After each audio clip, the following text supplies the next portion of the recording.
नमस्कार, स्वागत है आप सभी का द न्यूज़ नाउ में। मैं ही आनेजा आपके साथ। किसानों के द्वारा जो प्रोटेस्ट देखने को मिल रहे हैं और इस समय जो दिल्ली में सिचुएशन है उसके चलते आप तक इन्फॉर्मेशन पहुंचाना बहुत ज़्यादा ज़रूरी है कि एक्चुअली में ये जो किसान हैं इनकी क्या कुछ डिमांड्स हैं जिसको लेके ये पूरी सिचुएशन इस समय देखने को मिल रही है। आपको बता दें जहाँ दिल्ली चलो को लेके जो है 13 फरवरी को शुरुआत हो गई थी और अभी भी सिचुएशन जो है वहाँ पर ठीक नज़र नहीं आ रही। फिर बात अगर की जाए कल के दिन की 16 फरवरी की, तो भारत बंद का ऐलान भी जो है इनके द्वारा किया गया है। इसी के चलते मैं आपको बता दूं क्या कुछ मेजर डिमांड्स इन फार्मर्स के द्वारा जो है वो रखी जा रही है, उसके बारे में जानकारी जो है आप तक पहुंचा दें। शुरुआत करते हैं क्या कुछ डिमांड्स जो है एक्चुअली में इन किसानों के द्वारा रखी गई है। सबसे पहली कि जो 4 लेबर कोड्स हैं उनको विड्रॉ कर लिया जाए। जो अभी बातचीत हुई है, जो अपडेट्स रेगुलर आ रहे हैं, उसमें से कहा गया है कि इनमें से 10 डिमांड्स को भी अगर मान लिया जाता है तो सिचुएशन शायद थोड़ी नॉर्मल हो जाए। वो जो है अपना प्रोटेस्ट जो है वापस ले ले। साथ ही साथ आपको बता दें कि और क्या कुछ डिमांड्स जो हैं वो देखने को मिल रही हैं। फिक्स टर्म एम्प्लॉयमेंट इन्हें प्रोवाइड करवाई जाए और साथ ही साथ जो लेबर की कैजुअलाइजेशन है उसको भी खत्म किया जाए। ईएसआई कवरेज हो कंस्ट्रक्शन वर्कर्स के लिए, कॉम्प्रिहेंसिव पॉलिसी हो माइग्रेंट वर्कर्स के लिए, एनपीएस को स्क्रैप कर दिया जाए और ओपीएस को रिस्टोर कर दिया जाए, सोशल सिक्योरिटी सबको प्रोवाइड करवाई जाए। साथ ही साथ वेल्थ टैक्स और सक्सेशन टैक्स को फिर से इंट्रोड्यूस किया जाए। प्राइजेस पे कंट्रोल हो, जीएसटी का रिमूवल हो, जीएसटी को रिमूव किया जाए। एसेंशियल टर्म जो आइटम्स हैं जैसे कि फूड, मेडिसिन, एग्रो इनपुट्स और मशीनरी, इस पे जो है जीएसटी हटा दी जाए। जीएसटी को लेके भी ये कहा है इन चीज़ों पे हटाई जाए जो कि एसेंशियल आइटम्स हैं।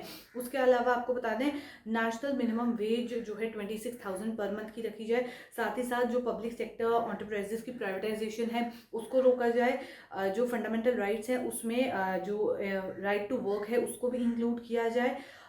मनरेगा एमजी नरेगा की बात अगर की जाए तो उसको एक्सपेंड किया जाए, जिसमें जहां पहले ये 100 डेज पर ईयर होता था उसको 200 दिन तक बनाया जाए और साथ ही साथ जो पर डे वेज मिलता था उसको भी बढ़ाकर 600 रुपये कर दिया जाए। साथ ही साथ अर्बन एम्प्लॉयमेंट गारंटी एक्ट को जो है वो एनैक्ट भी किया जाए। उसके अलावा क्या कुछ डिमांड्स हैं वो भी आपको बताएंगे। साथ ही साथ जो कॉम्प्रिहेंसिव लोन वेवर स्कीम है उसके बारे में भी कहा गया है, ताकि जितने भी फार्म हाउस होल्ड्स हैं जितने भी उन पे जो उनके ऊपर लोन है, जो अमाउंट उनके ऊपर देखने को मिल रही है, जिस डेट पे वो हैं उसको क्लियर किया जाए, उसको वेव ऑफ किया जाए। साथ ही साथ और भी डिमांड्स हैं। पनिशमेंट उन लोगों को दी जाए जो कि गिल्टी हैं लखीमपुर खेरी इंसिडेंट को लेके।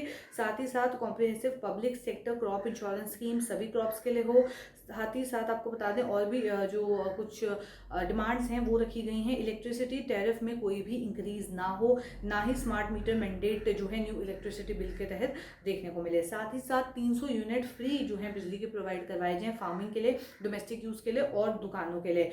जितने भी पेंडिंग केसेस हैं जो फार्मर्स के अगेंस्ट फाइल किए गए थे लास्ट एजिटेशन पे उसको विड्रॉ किया जाए। मेमोरियल हो सिंह बॉर्डर पे जितने भी डिजीज फार्मर्स हैं उनका मेमोरियल बनाया जाए। उसके अलावा जो कंपनसेशन है रिहेबिलिटेशन हो उन फैमिली मेम्बर्स की जो प्रोटेस्ट हुए थे 2020-21 में, उस समय जितने भी लोग, जितने फार्मर्स थे जिन्होंने अपनी जान गंवाई थी, उनकी फैमिली को भी जो है इस तरीके से सपोर्ट मिले। साथ ही साथ लीगल गारंटी जो है क्रॉप प्रोक्योरमेंट की एमएसपी पे वो C2+50% फॉर्मूला पे हो। अब ये फॉर्मूला क्या है और अभी तक गवर्नमेंट कौन सा फॉर्मूला यूज़ कर रही है उसके बारे में भी आपको जानकारी दे दें।